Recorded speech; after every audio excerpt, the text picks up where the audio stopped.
I really enjoy working and living in Newfoundland.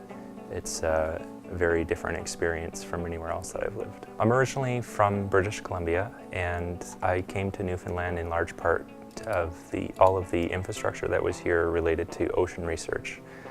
It's really a unique place in Canada in that a lot of the testing facilities that are available here are not available in such density anywhere else in North America.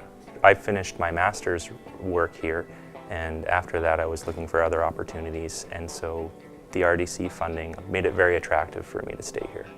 The underwater gliders will go out for about a month at a time, and they'll record things like temperature of the water, how salty the water is, what's the density of the water, and when they come back, the scientists can look at that data and tell how the water is moving around, how healthy is the ocean, how healthy are the animals in the ocean, that sort of thing.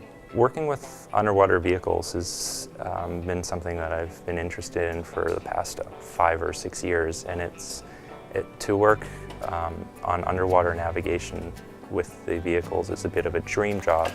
And I mean, I get to come in here and play with robots essentially on a daily basis. I think the RDC program is really unique in Canada, and I think it's really important for Newfoundland to help to attract leading researchers.